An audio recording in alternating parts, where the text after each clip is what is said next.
So why do you call them myth victims?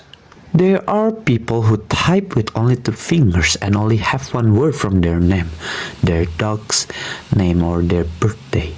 These people don't have digital awareness and I will be labeled as a cyber criminals like me.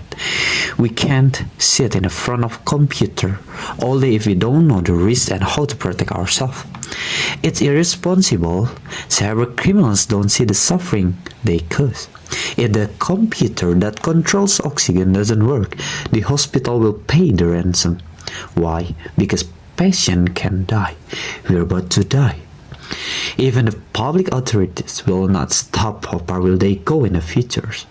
Now people can make more money from their homes without taking risks. There's no need to rob a bank, potentially kill.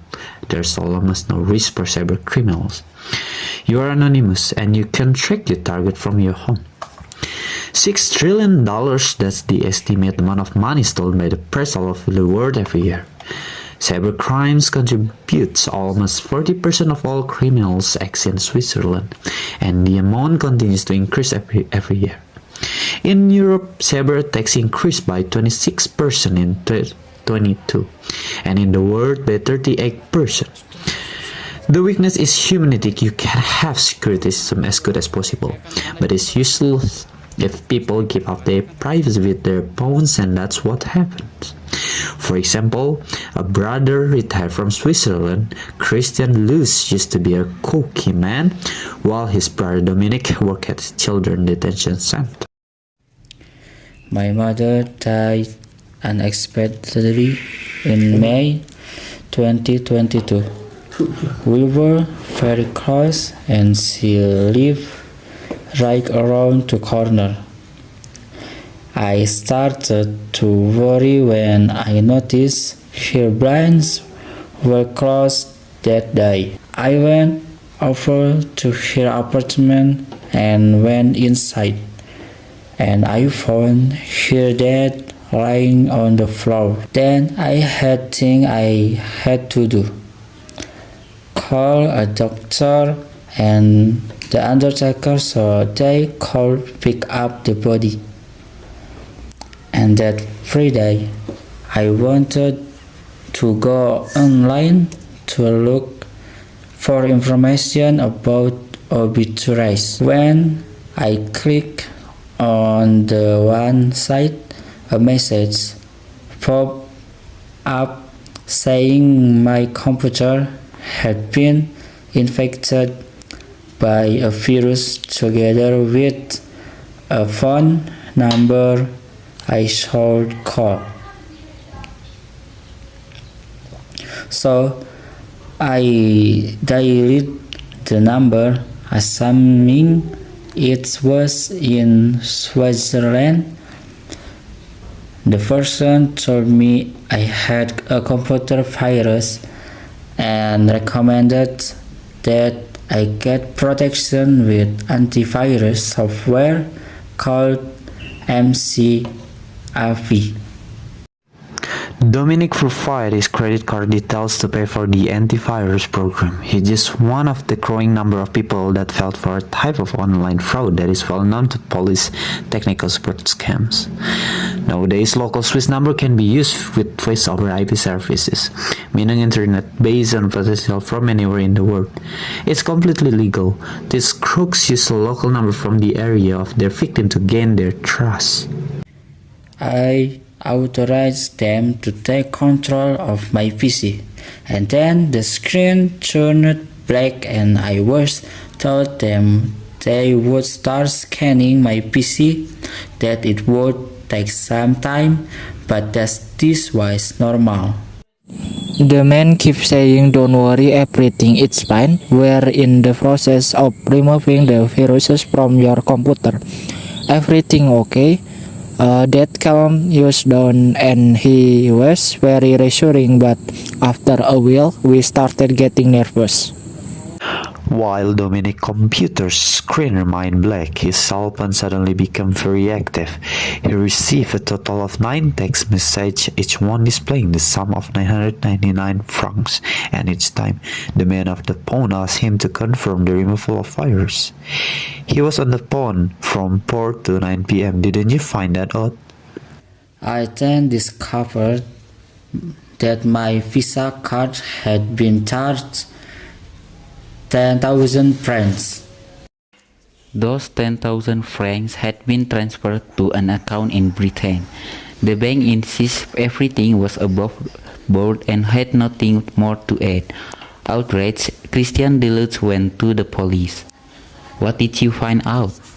It's under investigation, but include take several months to get all lead information. While 60 to 80% of the victims of conventional offenses contact the police, the figures drops to just 10 or 15% with cybercrimes due to shame or ignorance. Many think there is nothing they can do, but filing a complaint is useful for investigators. If have us to get our further with my ex of my year are on of money. Serial success with marks or job I love. I serve with everyone available to gather fighting precise information as to what and where tension conflicting minors are. It's inhuman that people should be doing a regular job instead of sitting at a computer getting rich quick.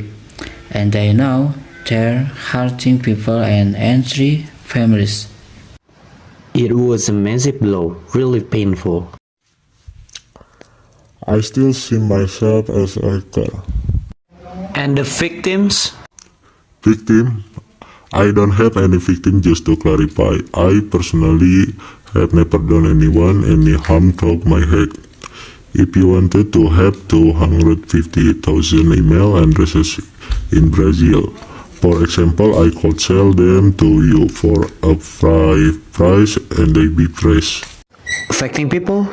Sure, but I can know what the buyer does with the data. Let's say a client wants to buy 250,000 email addresses in Brazil, and they decide to send spam to those addresses. If you click on the email, your computer gets hacked and they steal your money. Am I responsible for that? Sure, I get the guy the data, but it's not me sending people the mail with the virus, and I did force you to click on it. It's not my fault if people are digitally aware enough to know better. Anyone who can help clicking on it only has themselves to blame. Sorry, but that's life. The former hacker called himself Rabbi Hood in a note to the folklore hero and his Jewish roots. He speaks in third person and often refers to the synagogue. When he just means himself, he always wears masks. I always enjoyed working. Work is a hugely important virtue. You don't get anywhere without hard work, and there's nothing worse than laziness. But I'm talking about intelligent work. My dad based his to earn 15 euros and hold his entire life. And now he living in a tiny government apartment on a measly pension. No way am I going to end up like that.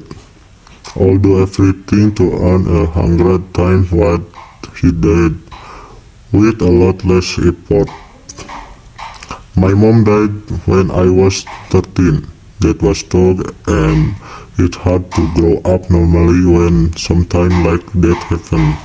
I spent most of my childhood on the computer, and that's where I found my true calling. It started with small scams here and there, and I soon realized this was the business on the future and that you could earn a lot of money without even having studied. It met a lot of amazing people, never in person or even hearing their voice, but I communicated with the 10 hours a day. People I worked with made money with. Basically, they were my life. I didn't go out partying or watch scores of water either. I spent my youth on a computer figuring out how not to be broke. And he didn't need long to find the answer. By diving into the darknet, a huge virtual marketplace for illegal drugs, weapons, pirate software, pirate movies, child pornography, and stolen identity documents. Transactions are conducted anonymously and are often untraceable. We bought our computer just to venture into this digital jungle. The cybersecurity experts serve as our guide and show us how to protect ourselves. We visited chat rooms and sales forums to meet. I only ever saw stuff. Some I won't mention because you never know if the DGSI are watching, and we won't want anything to happen to the synagogue. Because the synagogue has not gone unscathed, he was once arrested after a specific hack went awry. He narrowly escaped a jail sentence and then decided to pull the plug. The darknet is history for him. The last time I logged on was after my arrest in 2017. I decided to get out of crime. I still had 2,500 contacts. I lost friendship with guy I know for a long time. I was really hard, but it had to be done. Instead, he since decided to alert people to the dangers of cybercrime and increase their digital awareness. Robinhood has emerged from the woods with books, seminars, and interviews, which also earned him money. Are you rich? Yes, the synagogue is rich at her. And in its wallet? The difference of the Bitcoin exchange rate day. How much Bitcoin? I can answer that because the taxman might get interested in the young rabbi and get the synagogue arrested again. Is it a secret? Just check my return to see how much I earn. Sorry, I'm not going to say. Cybercrime is booming, and the big victims are corporations. The number of attacks on the business jumped by 26% in 2022 and in Switzerland by 61%. Organized cyber criminals prefer to target institutions, organizations, banks, and industrial companies. Their weapon of choice, malware, the ultimate lost people's job. Apa ini coy? This man lost everything, including his entire workforce.